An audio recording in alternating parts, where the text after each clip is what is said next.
पुण्याच्या बाहेर डोंगरांच्या आड लपलेलं एक जुनं बोर्डिंग स्कूल होतं. आता ते पूर्णपणे बंद होतं. तुटलेल्या खिडक्या, गंजलेलं गेट आणि भिंतीवर पसरलेलं शेवाळ. लोक त्याला म्हणायचे शांत शाळा, कारण तिथून कधीच आवाज येत नसे. पण खरं कारण वेगळंच होतं. आरव हा एक फोटोग्राफर होता. त्याला ओसाड जागा, सोडून दिलेल्या इमारतींचे फोटो काढायला खूप आवडायचं. त्याच्या इंस्टाग्राम पेजवर असे फोटो खूप लोकप्रिय होते. एक दिवस त्याला त्या शाळेबद्दल कळालं. परफेक्ट लोकेशन, तो स्वतःशी म्हणाला. त्याने दुसऱ्याच दिवशी तिथे जाण्याचं ठरवलं. संध्याकाळची वेळ होती. जेव्हा तो शाळेच्या गेट जवळ पोहोचला, गेट अर्धवट उघडं होतं. त्याने आत पाऊल टाकलं. जमिनीवर सुकलेली पानं आणि प्रत्येक पावलागणिक खर्र खर्र असा आवाज. शाळेची इमारत समोर उभी होती, काळी, शांत आणि जणू काहीतरी लपवतीये. आरवने कॅमेरा बाहेर काढला. आज काही भन्नाट फोटो मिळणार, तो हसत म्हणाला. तो आत गेला. कॉरिडॉर लांब आणि अंधुक होता. दोन्ही बाजूंना वर्ग. एका वर्गांचं दार उघडं होतं. जुन्या बाकड्या, ब्लॅकबोर्ड आणि भिंतीवर अजूनही लिहिलेलं होतं शांतता राखा. आरवने फोटो काढायला सुरुवात केली.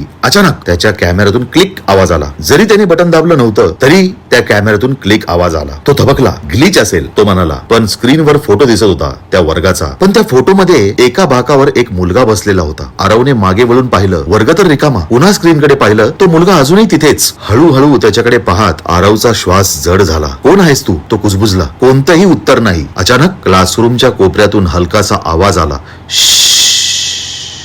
जणू कोणीतरी शांत राहायला सांगत होतं. आरवने टॉर्च त्या दिशेने वळवली. काहीच नाही, पण त्याच्या मागे कोणीतरी उभं होतं.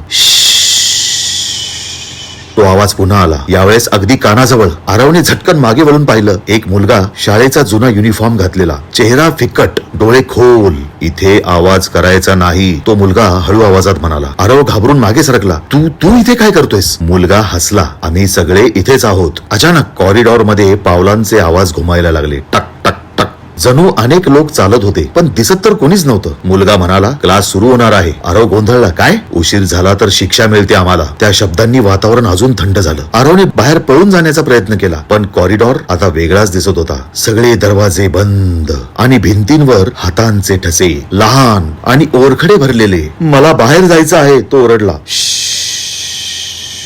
तोच आवाज पुन्हा. आता सगळीकडून शांतता राखा. अचानक एक घंटा वाजली, जुन्या शाळेची. ट्रिंग ट्रिंग.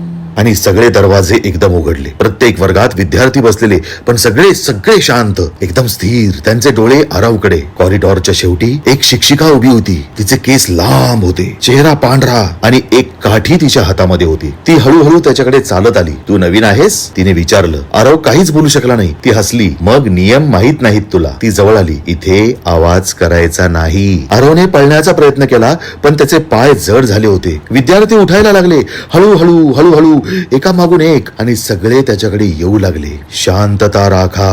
ते सगळे एकाच आवाजात म्हणत होते, शांतता राखा.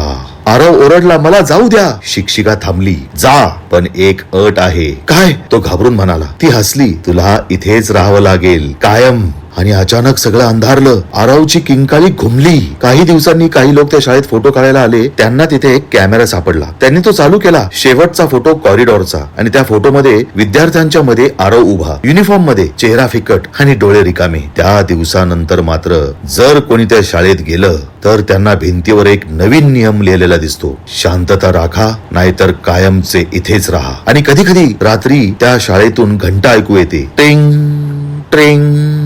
आणि एक आवाज, क्लास सुरू झाला आहे. जर तुम्हाला कधी एखादी ओसाड शाळा दिसली आणि आतून शांतता वाटली तर समजून घ्या, ती शांतता नाही, ती वाट पाहणारी उपस्थिती आहे. आणि कदाचित तुमच्यासाठी एक जागा आधीच राखून ठेवली आहे.